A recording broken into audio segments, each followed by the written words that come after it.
I've been living on 11th Street since 1989. Before that, we had a series of RVs, and then we bought a park model in December of 1989, and I've been there ever since in the same unit. Last year, my son and daughter-in-law came to visit. They go from South Carolina to Hawaii in the wintertime, and then they go back in the spring and stop by every time. They come twice a year. So I told them, you know what, this old park model is getting pretty old. One of these days, something is going to go wrong with it. You know, one of these days, I might even think about getting a new one.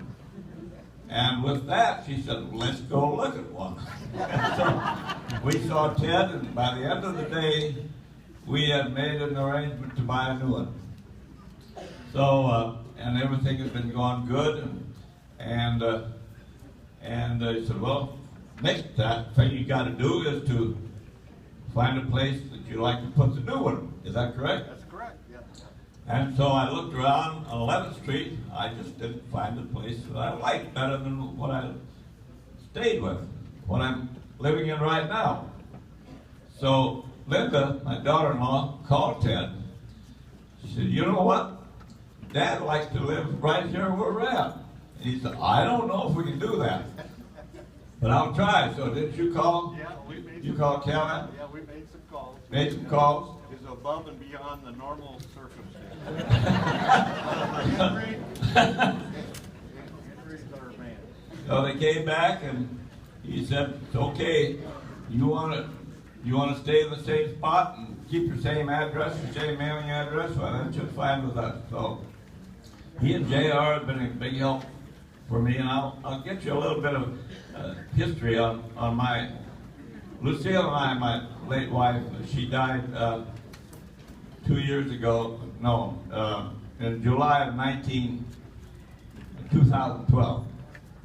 Of course, I miss her a lot, but I talk to her every day, and she said it's okay to do it. So, I believe that. I mean that. We got here in 1981, and we had a trailer and a rig to pull it with. And we come in here because we came into this place because all the other parks were full, absolutely full.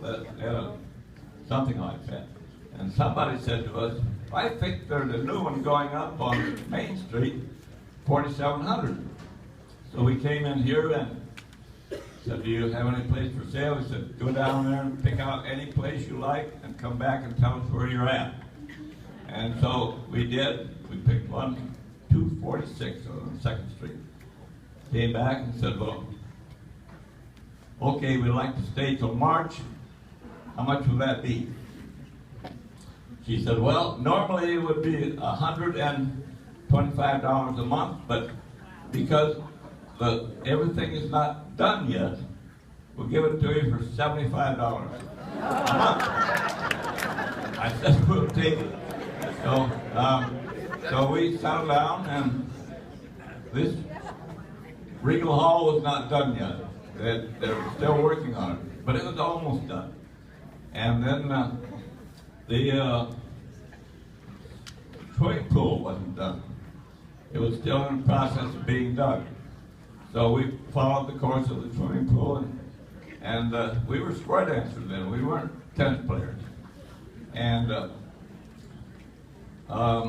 when the caller, who was in charge of the tennis court, of the dance hall, square dance hall that is, decided to hold a free dance on the street, on the inside the hall, and turned out there was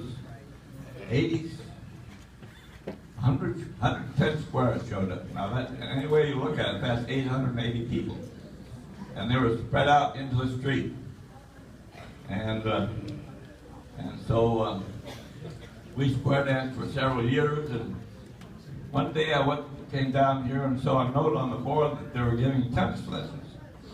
I came home and told Lucille, and she said, we don't know how to play tennis. What do you mean we should take tennis lessons? Well, I said, maybe they'll teach us. So she said, all right, it's an eight lesson plan.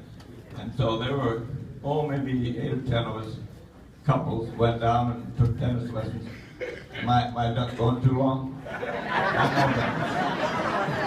I'm not done. But I just want to say one thing and then I'm going to quit. But,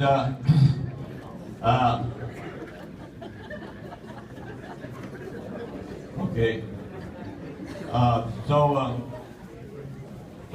we quit square dancing and we became tennis players. But and the swimming pool is one thing I want to talk about. You got the floor, Henry. When the swimming pool was done and the water was in the pool, I said, as soon as the water is warm enough, I'm going to go down swimming and I'm going to be the first one down there. And so, okay, but they never figured out what the heat never showed up. So I said, tomorrow morning I'm going down there and jump in the pool. And so I came back and boy, that water was cold. And I said to Liz Fields, what do you think of that? She said, well, I don't know, but I was talking to somebody on the way to the restroom, and she said, you know what I saw this morning? I said, what? She said, some crazy guy jumped in the swimming pool this morning. I don't know who it was, but she said, that was my husband, I'm sorry. Thank you so much, Henry.